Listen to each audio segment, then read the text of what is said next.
The glamour was a lie. Hollywood has always sold dreams. Glowing lights, glamorous stars, and iconic films gave the illusion of a golden world.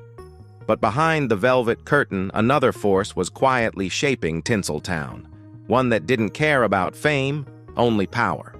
Because while the studio heads projected class and control, they were often in business, whether by choice or coercion, with the mob. This isn't just a conspiracy theory. It's a dark thread that weaves through the foundation of the American film industry, where blackmail, bribery, and bullets weren't just props, they were tools of the trade. By the 1920s, Hollywood's studio system had exploded. The Big Five, MGM, Paramount, Warner Bros., RKO, and Fox, owned not just film productions, but also distribution networks and theater chains. This vertical integration made them incredibly powerful, but it also made them vulnerable. Producing films was expensive. Studios needed enormous capital, fast. Banks were hesitant to back what they saw as risky ventures. Enter organized crime. Mobsters, flush with cash from bootlegging and gambling, saw Hollywood as a perfect place to clean their dirty money. And the studio bosses? They weren't asking too many questions about where that money came from. Labor unions were the battleground, and the mob's doorway into the industry. In the 1930s, the International Alliance of Theatrical Stage Employees, IATSE, a major film industry union, fell under the control of Chicago mobsters Willie Beoff and George Brown. Under their grip, the union could shut down entire productions overnight. Studio heads, desperate to avoid strikes, allegedly paid millions to keep their sets running. Warner Bros., in particular, was rumored to have paid off Beoff directly to keep IATSE quiet. The 1941 scandal eventually exploded when Beoff was arrested and confessed to extorting studios on behalf of the Chicago outfit. But by then, the mob had already tasted power in Hollywood, and they weren't letting go. While Hollywood created the stars, Las Vegas became their playground and the mob's fortress. During the post-war years, Vegas casinos were booming, and most were directly controlled by organized crime. Celebrities were paid handsomely to perform in mob-run venues. Frank Sinatra, Dean Martin, Sammy Davis Jr., they weren't just guests, they were investments. Bugsy Siegel, one of the most infamous gangsters of the era, wasn't shy about courting Hollywood talent to his new Flamingo Hotel. Studio executives, in turn, found common ground with mobsters over drinks and dice. Rumors swirled that studio funds were being siphoned into Vegas construction. Actors who owed favors, or debts, were quietly encouraged to perform for certain venues. Hollywood's golden reputation came at a price, and sometimes the mob helped keep that illusion intact. MGM fixers like Eddie Mannix and Howard Strickling were known for covering up scandals, unwanted pregnancies, affairs, even criminal behavior. But it wasn't just studio PR, it was muscle. If a star posed a threat to a studio's image, quiet conversations happened. And if that didn't work, more aggressive methods followed. The suspicious death of actress Thelma Todd in 1935, found in her garage with carbon monoxide poisoning, was long rumored to involve underworld connections. Though ruled accidental, whispers suggested otherwise. Her club had mob ties. She was reportedly trying to break free from their grip. There were rumors of stars being threatened into silence or obedience, not by agents or lawyers, but by men with no official title. As the Hollywood dream machine roared into the 1940s and 50s, production costs ballooned. Lavish sets, exotic locations, and growing demands from stars all needed funding, fast. And in a town where image was everything, the studios didn't want to appear desperate. But behind the polished facades, many were scrambling for cash. That's where the Teamsters came in. The Teamsters Union, led by the famously feared Jimmy Hoffa, had roots in trucking, but by mid-century, it controlled much of the film industry's transportation. Props, sets, equipment, and entire production units were moved under Teamsters contracts. Hollywood couldn't function without them. And who backed the Teamsters? The mob. Through pension funds and under-the-table deals, mobsters used the Teamsters to launder money into Hollywood. Entire production companies, particularly small independents or B-movie outfits, were rumored to be propped up with mob cash. These films didn't always need to succeed. They just needed to exist, providing a cover for funds to change hands and come out clean on the other side.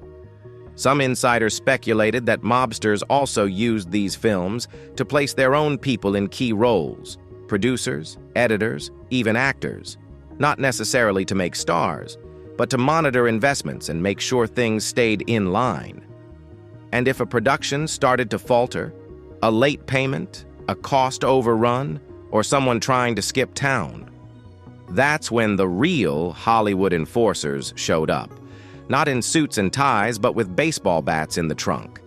Even decades later, stories continue to emerge from retired producers who recall quiet investors with strong opinions and little patience. Some of the biggest names in Hollywood carried secrets and scars.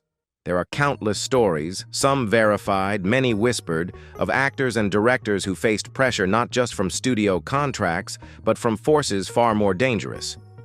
In one case, a young actor in the 1940s allegedly tried to exit his contract after clashing with a studio executive. Days later, his apartment was ransacked. No arrests were made, no police reports filed, but he renewed the contract. Marilyn Monroe, possibly the most speculated upon actress in history, is often at the center of these rumors. She had ties to President John F. Kennedy and, allegedly, to Chicago mob boss Sam Giancana. According to biographer Anthony Summers and others, Monroe was under surveillance by both government agencies and, reportedly, people connected to the mob. Her death, while officially ruled a probable suicide, has spawned books worth of speculation, including theories that she knew too much or threatened to go public with secrets that were never meant to leave the bedroom. Another tragic figure, George Reeves, the original Superman, died from a gunshot wound in 1959. Officially ruled a suicide, friends and investigators noted strange details: no fingerprints on the weapon, bullet holes in odd places, and a lack of blood splatter. Some believe he was silenced after getting caught in a love triangle involving a powerful studio fixer and the mob. And then there's Johnny Stompanato, the mob-connected boyfriend of actress Lana Turner. He was stabbed to death by Turner's teenage daughter in what was ruled self-defense during a violent confrontation. But to this day, some question whether it was a cover-up, because Stompanato wasn't just abusive. He had ties to Mickey Cohen's LA crime syndicate. For every official report, there's an unofficial version. Hollywood kept its secrets tight, and when intimidation wasn't enough, silence was enforced by other means. By the 1950s, whispers of organized crime in Hollywood had reached Washington. But if anyone thought the government was ready to intervene, they were wrong. J. Edgar Hoover, head of the FBI, had built his reputation on fighting crime. Yet his agency often sidestepped deeper probes into the studios. According to released FBI files, the Bureau knew about mob involvement in the Teamsters, Vegas casinos, and even film unions. But actual prosecutions, rare.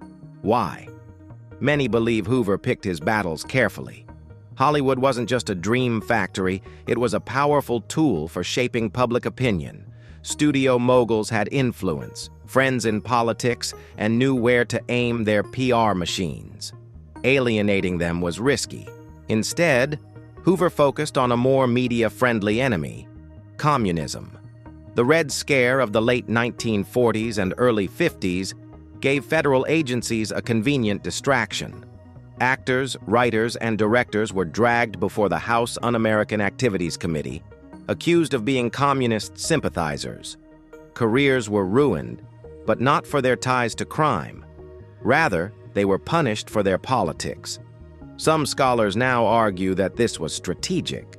By spotlighting communist infiltration, the government diverted attention from mob infiltration. much of which was already deeply embedded in the industry's financial and labor structures. And even when journalists tried to dig deeper, they faced stone walls. Major newspapers whose parent companies had ties to entertainment empires often buried or downplayed stories, and reporters who pushed too hard. Some found themselves out of work or quietly reassigned. The 1948 Paramount decree changed everything. A landmark Supreme Court decision ruled that studios could no longer own both production companies and theater chains, ending the monopolistic control they'd enjoyed for decades. Overnight, the power dynamics shifted. Independent filmmakers began to rise, and new labor laws slowly modernized the industry. Without centralized control, it became harder for mob-backed unions or fixers to strong-arm the system. The big studios lost their grip, and so did their shadow partners. But the mob didn't disappear. They evolved. Instead of front-page influence, they went behind closed doors. Some diversified into television syndication, others moved deeper into Vegas. And many simply became legitimate businessmen, laundering their reputations just as thoroughly as they had their money.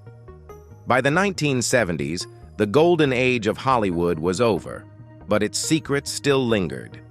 And the mob? They had left fingerprints on every reel. Today's Hollywood looks sleeker, smarter, and more global. But that doesn't mean it's clean. In recent decades, the rise of foreign investment, particularly from shadowy hedge funds and private equity firms, has reignited concerns. Many indie films receive financing from obscure sources, sometimes through offshore accounts or shell companies. No threats, no union strong-arming, just contracts and quiet compliance. It's a new form of control, one without fingerprints. Reports have emerged of film productions being used to launder funds, especially overseas. Critics point to box office flops with inexplicably high budgets or films with lavish sets but no clear distribution plan. Some insiders even suggest that certain producers don't care if a film fails, because the goal was never art. It was always about moving money. Even streaming platforms have begun to draw scrutiny. The sheer volume of content, the blurred lines of digital accounting and international partnerships make it harder than ever to trace who truly benefits. The mob of today doesn't wear fedoras. They wear tailored suits, fly private, and sit on boards.